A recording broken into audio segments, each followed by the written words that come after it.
Matumizi ya sayansi ya mabadiliko ya tabia imeelezwa kuwa ni nyenzo muhimu katika kuimarisha matumizi ya huduma za uzazi wa mpango, kwa kuwa husaidia kubaini sababu zinazochangia maamuzi ya watu kuhusu afya na kuwezesha kubaini afua zinazojibu mahitaji halisi ya jamii. Akizungumza wakati wa mafunzo ya sayansi ya mabadiliko ya tabia kwa uratibu wa elimu na hamasa ya afya kwa umma, afya ya uzazi, mama na mtoto, halmashauri mkoa na vituo vya kutolea huduma za afya mkoani Kigoma, mganga mkuu wa mkoa Dr. Damas Kayera amesema watu huwa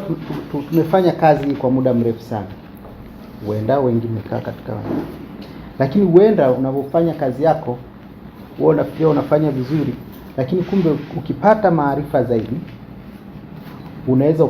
ukaweza kufanya kazi yako ikaleta matokeo makubwa zaidi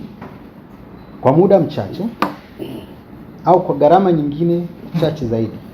kwa sababu tu umetumia sayansi sahihi. Na ndio maana WHO anatusisitiza kwamba sasa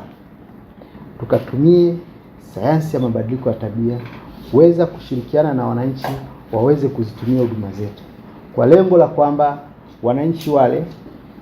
wakipata zile huduma bora za afya, huduma za uzazi wa mpango, watakuwa na afya bora. Mratibu wa mafunzo hayo Bwana Simon Nzilibili kutoka Wizara ya Afya amesema mafunzo hayo yana mchango mkubwa katika kuhakikisha huduma za uzazi wa mpango zinakuwa bora zaidi kwa kuongeza hamasa. Tupo mkoani Kigoma kwa ajili ya mafunzo wezeshi kwa wasimamizi wa huduma za afya ngazi ya mkoa, halmashauri na kwenye vituo, na hususan hapa tunaongelea waratibu wa huduma za elimu na hamasa ya afya pamoja na waratibu wa huduma za afya ya uzazi, mama na mtoto mkoa wa Kigoma pamoja na halmashauri zake zote 8. Lakini pia mafunzo haya pia yanajumuisha wasimamizi wa huduma hizi za afya ya uzazi, mama na mtoto ndani ya vituo vya huduma za afya, na hususan hapa tulionao ni wale wanaotoka kwenye hospitali za halmashauri zote 8 za mkoa wa Kigoma. Lakini sambamba na hao tunao pia wasimamizi katika vituo vya afya na zahanati chache walau kwa uwakilishi ndani ya manispaa hii ya Kigoma. Na lengo hasa la kuwepo hapa na kuwa na hawa wasimamizi wa huduma hizi ngazi ya mkoa, halmashauri na vituo ni kuweza kuwajengea uwezo, kama nilivyosema mwanzo, kuendeshea mafunzo ya kuwajengea uwezo wa uhamasishaji wa huduma za uzazi wa mpango na huduma za afya ya uzazi kwa ujumla wake.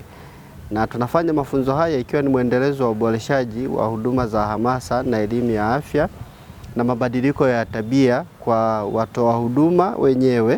kwa sababu kuna vitu ambavyo muda mwingine vinaweza vikawa ni vyetu kama watoa huduma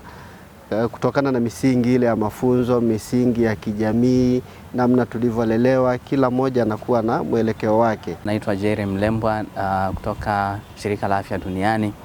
kwenye kitengo cha elimu ya afya kwa umma wakati wa magonjwa ya mlipuko na dharura.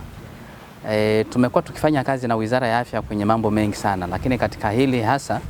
tumewezesha wizara kupitia mpango wa afya ya mama kwa mtoto, hasa kwenye family planning, mafunzo ya sayansi ya mabadiliko ya tabia. Na haya mafunzo yamekuja ili kuweza kuisaidia Wizara ya Afya, lakini pia na wadau wake hasa mikoa na hasa mkoa wa Kigoma, wale waratibu wa mama na mtoto pamoja na elimu ya afya kwa umma, ili kuweza kuwapa mbinu ambazo zitawawezesha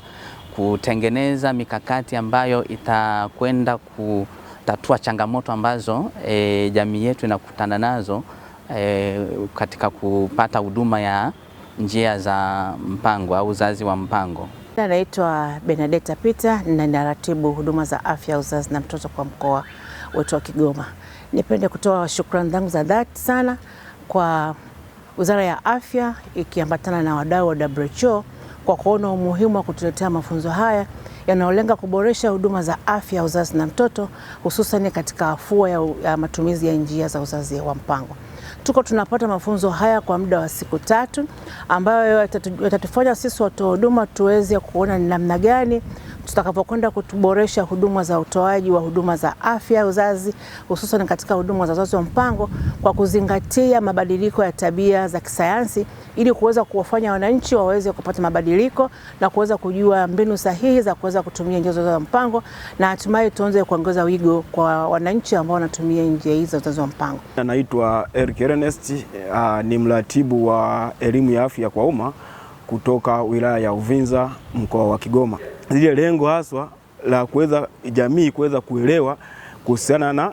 masuala haya ya uzazi wa mpango. Kutoka mkoani Kigoma, ni mimi Faustini Gimgarafoni.